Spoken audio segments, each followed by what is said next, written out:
दोस्तों सोचो, कल जो सामान ₹100 का मिलता था, आज वही कम क्वांटिटी में मिल रहा है। जब पैसा सेम रहे पर सामान कम मिले, इसी को इन्फ्लेशन या महंगाई कहते हैं। आज हम इन्फ्लेशन को सिंपल लैंग्वेज में समझेंगे जेएआईबी के पॉइंट से। नमस्कार दोस्तों, नेक्स्ट लेवल बैंकर में आपका स्वागत है।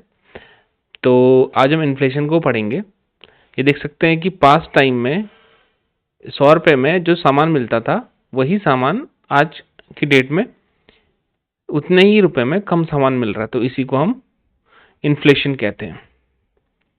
ठीक है, तो महंगाई के अलग अलग जो होते हैं टाइप्स होते हैं। एक होता है डिमांड पुल इन्फ्लेशन, जब डिमांड ज़्यादा हो और सप्लाई कम हो। जब डिमांड ज़्यादा हो और सप्लाई कम। दूसरा होता है हमारा कॉस्ट पुश इन्फ्लेशन, जब प्रोडक्शन का खर्चा बढ़ जाए। ठीक है, जब हमारा जो प्रोडक्शन है उसका खर्चा बढ़ जाए।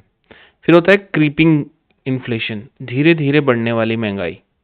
ठीक है, फिर होता है हाइपर इन्फ्लेशन। हाइपर इन्फ्लेशन बहुत तेजी से बढ़ने वाली महंगाई। ये देखो ना, बहुत तेजी से बढ़ रही है ना। तो डिमांड पुल, जब डिमांड ज़्यादा हो रही है और सप्लाई क्या हो रही है, कम हो रही है। डिमांड ज़्यादा हो रही है और सप्लाई कम हो रही है। कॉस्ट पुश, जब प्रोडक्शन कॉस्ट बढ़ जाए। क्रीपिंग, और चौथा है हाइपर इन्फ्लेशन। अब आता है कि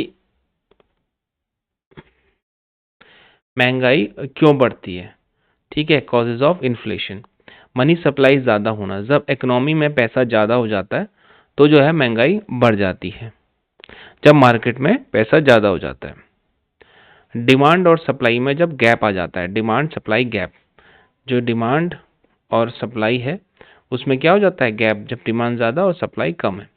फ्यूल एंड इम्पोर्ट प्राइस बढ़ना, जब तेल और बाहर से आने वाली सामान महंगे हो जाते हैं। ठीक है, फ्यूल और इम्पोर्ट जो होता है वो महंगा हो जाता है। चौथा है टैक्स और ड्यूटीज बढ़ना, जब सरकार टैक्स बढ़ा देती है। तो ये सब कॉजेज ऑफ इन्फ्लेशन होते हैं। अब आता है इसमें कि इन्फ्लेशन कंट्रोल, महंगाई को कैसे कंट्रोल करते हैं। तो इसमें जो कंट्रोल करता है वो होता है आरबीआई का काम है महंगाई को कंट्रोल करने का। किसका काम है, आरबीआई का। इसलिए RBI repo rate, reverse repo rate का यूज करता है। ठीक है, और आपका सीआरआर, एसएलआर बढ़ा घटाकर पैसा कंट्रोल करता है, और ओपन मार्केट ऑपरेशन से लिक्विडिटी मैनेज करता है।